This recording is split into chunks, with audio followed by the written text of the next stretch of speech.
tá? Então, por exemplo, a gente vai lá e tem um inglês bom, tem um inglês avançado.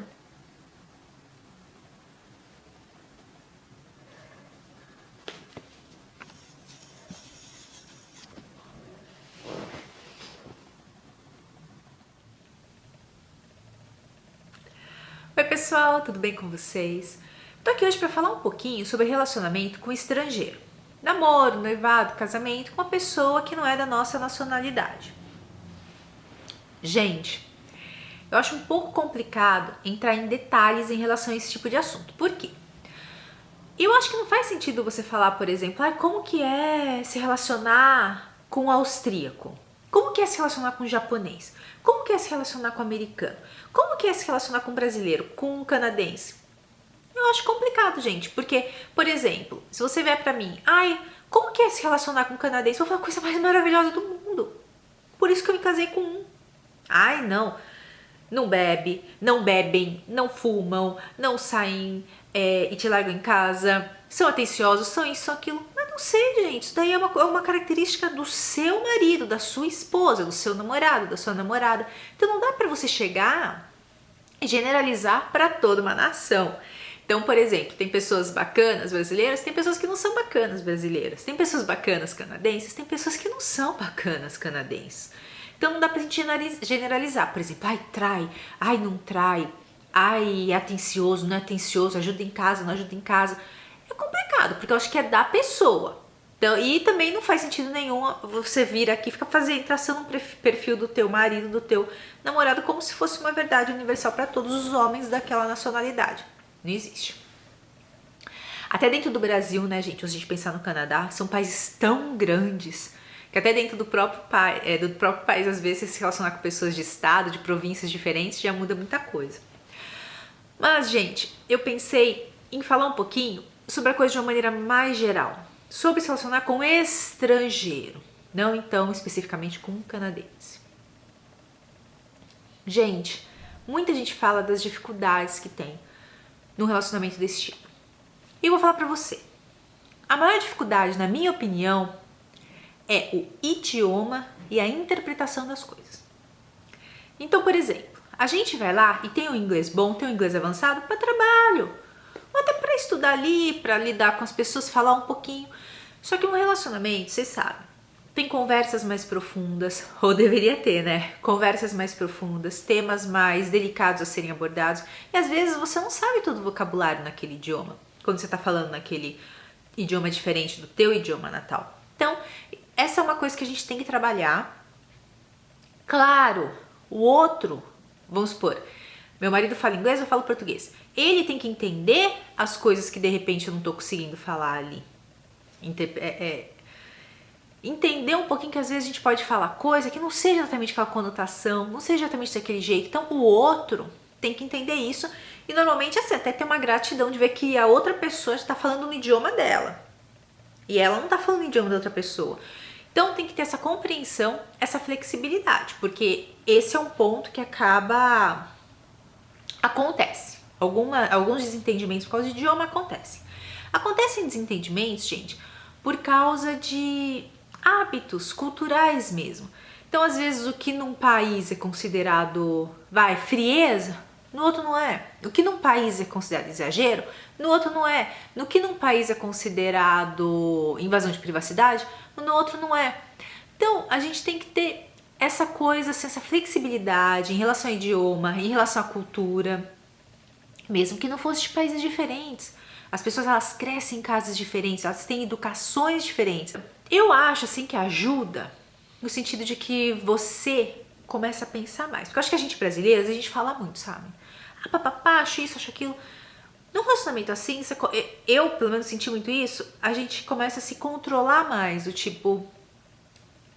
Claro que no meu caso eu vinha vindo já de um processo, desde que eu comecei esses meus estudos de cabala, de controlar um pouco mais a língua, mas às vezes quando se relaciona com uma pessoa de outro país, mais ainda, porque você já tem que pensar, né, naquele idioma para falar, você já tem que parar, ter essa reflexão e tudo mais. Eu acho que isso ajuda. Falar menos, tentar se colocar de uma maneira melhor. Então, por isso que eu falo pra vocês também, né, gente? Tudo tem ponto negativo, positivo, Depende do jeito que você vai querer encarar.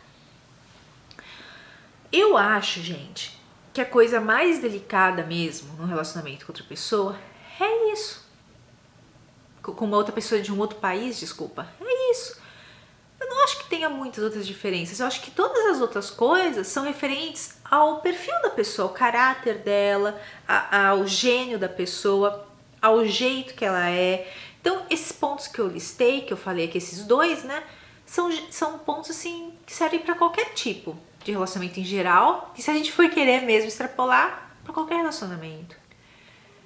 É claro, né, gente, que algumas pessoas vão notar a diferença. Então vamos supor, se de repente é uma mulher que vive num país que tem muito machismo e começa a relacionar com uma pessoa que cresceu num país que não tem, você vai notar algumas diferenças. Você vai notar algumas independências. Por exemplo, se eu tiver que comparar os meus namorados brasileiros com o meu marido, eu noto uma independência dele em relação à casa. Não tem essa coisa, não tinha essa coisa, por exemplo, de a mãe vai uma vez por semana para lavar roupa. A mãe vai uma vez por semana para fazer comida. Porque a gente sabe que no Brasil tem muito disso, gente. Eu conheço, tem homem que tá adulto, que tem 30 anos, que tem 40 anos e que a mãe vai lá e fica lavando louça e passando e não sei o que.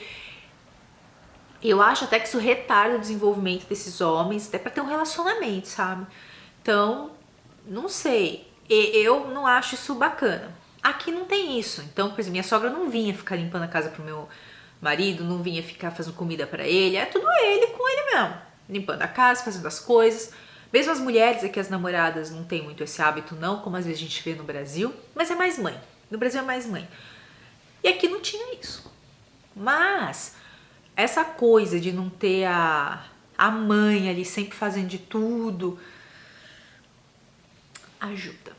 Eu acho que isso ajuda. Acho que faz o homem ficar um pouco mais independente. Isso tratando da cultura canadense, sei que tem outras que são desse tipo também.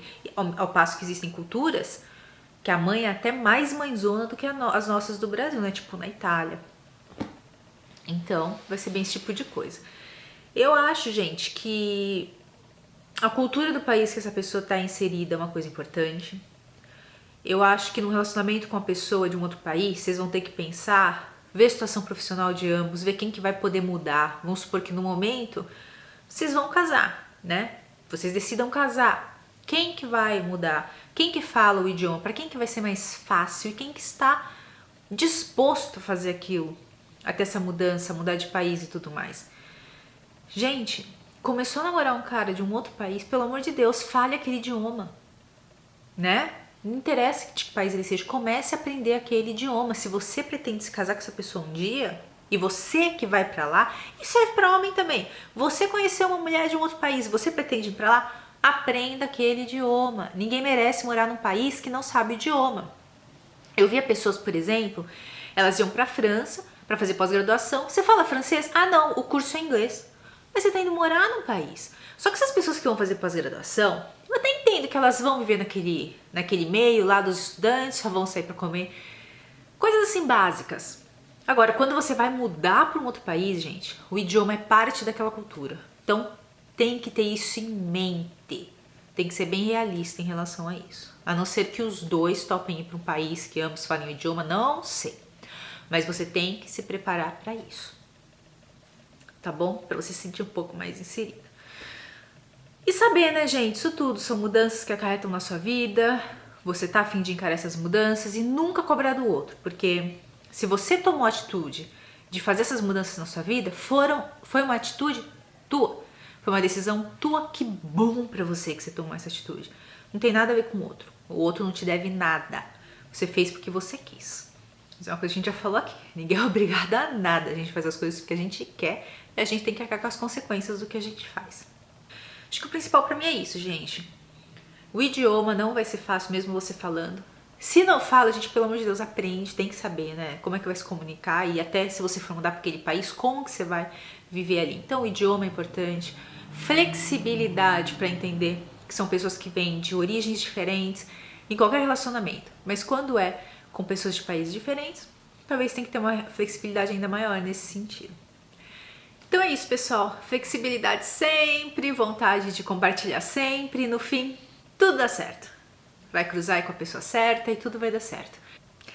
Então é isso, pessoal. Não esquece de avaliar o vídeo para saber se esse tipo de vídeo agrada ou não. Não esquece de deixar comentário, de falar o que você acha, se tem algum ponto que você discorda ou alguma coisa que você gostaria de ver abordado aqui. Não esquece de se inscrever no canal e compartilhar o vídeo nas redes sociais, divulgar para os amigos, para os familiares, e quem sabe não vem mais gente para cá, para a gente poder aprender junto, trocar informações e conversar bastante sobre esses temas todos, tá bom? Obrigada, gente, para todo mundo que tem assistido e até o próximo vídeo. Tchau!